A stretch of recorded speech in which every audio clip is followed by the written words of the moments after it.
When I joined Halliburton, I knew I was going to work on some big things. The biggest thing? Serving our troops.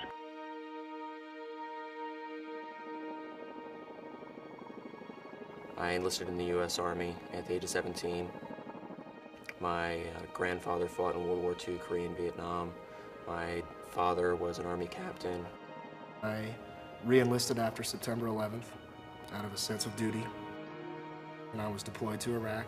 I actually got to put all my training to use when I could actually make those decisions on the ground and say, yeah, I'm doing the right thing here. I'm representing America well. I'm representing myself and my unit. I joined the National Guard as a medic. I'm a specialist in the military, in the Army National Guard. I served for a year in Iraq during 2004. I was a sergeant and I was stationed at Camp Anaconda. I have a fundamental belief in America, and I believe in my freedoms, and I enjoy my freedoms in America. Because I know how many people in the world don't enjoy those freedoms. I saw contractors in Iraq doing anywhere from helping fix tanks, helicopter mechanics, pretty much any job that's in the military, there's a civilian contractor right there.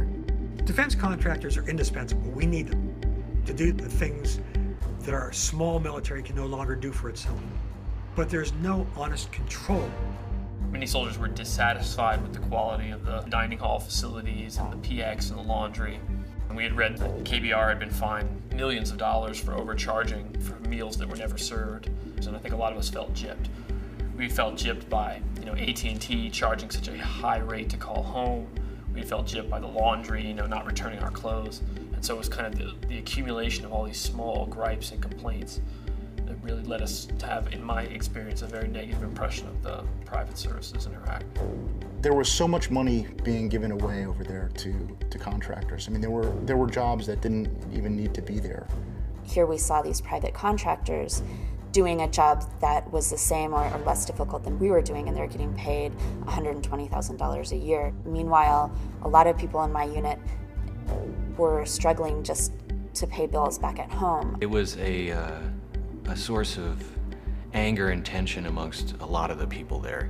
We're working side by side with people who are doing the same job we're doing and getting paid so much more. It just didn't make any sense to us. And it certainly affected retention. Have my job being outsourced is probably a big reason why I did not stay in the military. One of the things that repels me as a former soldier is the way unscrupulously greedy people in industry wrap themselves in the flag and invoke our troops.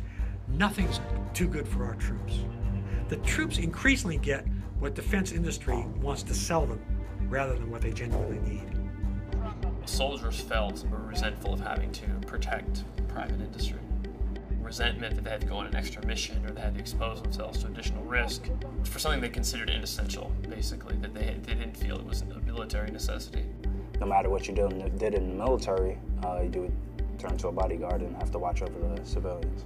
The more civilians you have out there, the more military people you need to guard them. So it was spreading us thin. Contractors who are supposed to save the military and free the military up to do other jobs wind up requiring military protection themselves. When I arrived in Baghdad in October of 2003, there was no body armor available there, so I ended up buying my own from bulletproofme.com for $800. You're still finding soldiers that don't have the proper equipment. They're missing a ballistic vest, or they didn't get their combat boots. I don't understand why the government can't supply. I really don't. Most of the money is going towards contracting. It's not about what's best for our citizens, it's like what's best for corporate profit. It's corporate welfare,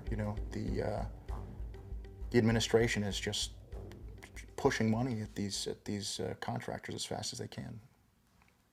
Whether Iraq succeeds or fails, whether our military comes home in 2 years or 20, whoever's in office, Democrats or Republicans, the one group that will not lose out on Iraq in the long run are the contractors. They will make their profits.